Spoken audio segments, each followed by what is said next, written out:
Hi, it's a fabulous Friday. I'm going to review the answers for last Friday's quiz. That was the Friday, the 17th of April.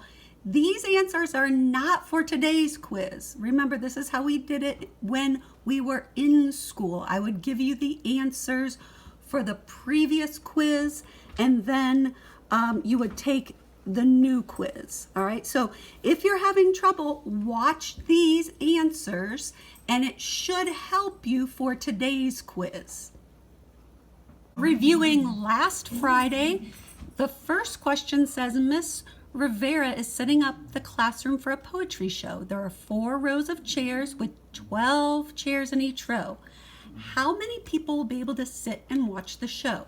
So you should have taken your 4 and your 12, those are your numbers in your problem, and you have to figure out what to do with them. So if it says 4 rows of chairs with 12 chairs in each row, I would get a picture in my mind of what that looked like. And I have an array here.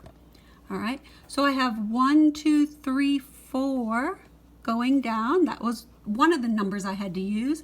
And 1, 2, 3, 4, 5, 6, 7, 8, 9, 10, 11, 12 in each row. That was the other number, right? And I know when I multiply 4 times 12, or I can add 12 4 times. So 12 plus 12 is 24, plus another 12 is 36, plus another 12 is 48.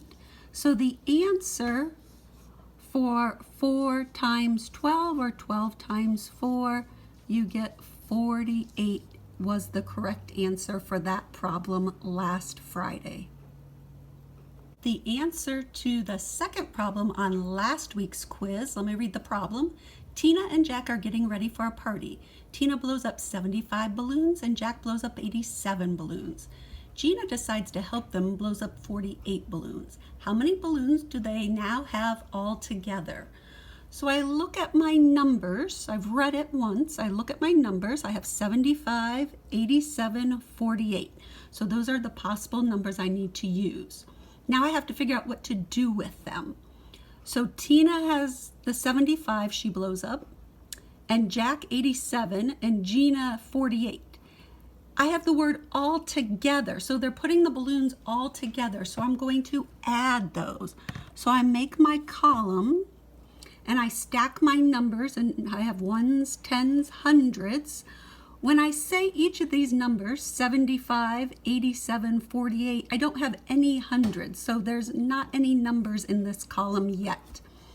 So let's go ahead and add these up. 8 and 7 is 15, plus 5 more gives me 20.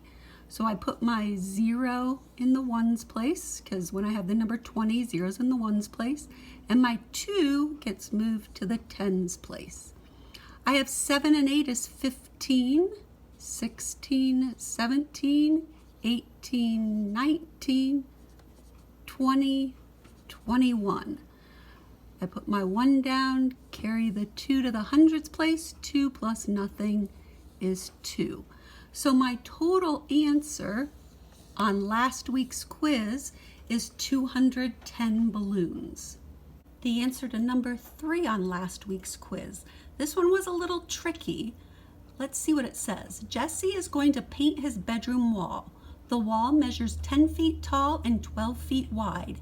How many square feet will Jesse need to paint? So I look at my numbers, and they even have a picture for me. So I have 10 and 12. I have to figure out what to do with them. All right, the clue here is he's going to paint the wall. If you're painting the wall, you're painting the whole inside.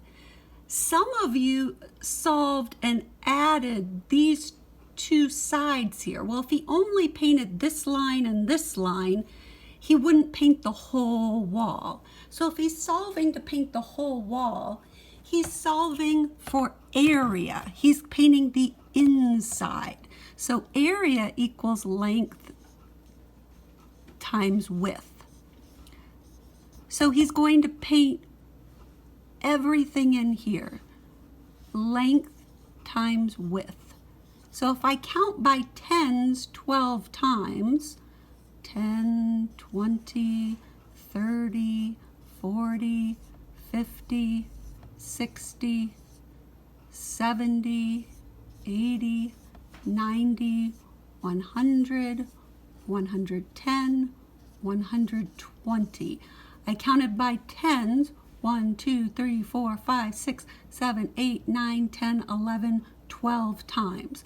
So 12 times 10 or 10 times 12 equals 120. So the correct answer was 120, which would solve for the area. I would have an array of 12 across, 10 down, and that would cover the whole wall.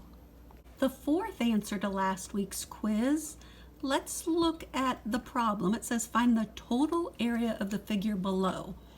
We're finding area, and remember area equals length times width. On this problem, they put the dotted line in for you. Be careful. On this week's quiz, there's no dotted line. You have to put it in, all right? So let's look at how to solve last week's. We did 3 times 6. Here's a 3 by 6 rectangle. So 3 times 6, if I count by sixes, 6 plus 6 is 12, plus 6 is 18. So that's 3 sixes. That will give us 18 for this rectangle. Then let's look at the bottom. I have 10 going across the bottom and 3 for the width. So length times width, I just need 2 of them, 2 factors here, 10 times 3. So 10 plus 10 is 20, plus 10 is 30. So 10 times 3 is 30. Now I put those two numbers together and I have 18 plus my 30. 8 plus 0 is 8, and 1 plus 3 is 4. So my total area for this object, the answer is 48.